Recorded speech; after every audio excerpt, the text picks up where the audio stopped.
So what was it? We can try to crimp one hose. This hose must be crimped at 32.5 mm.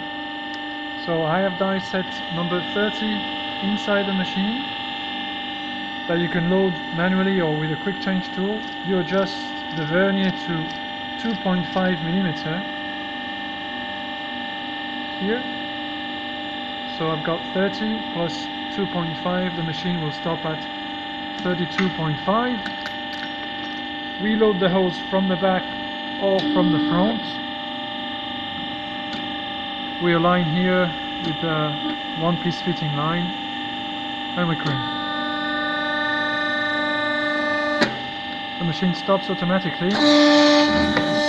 We release the hose and we check the diameter,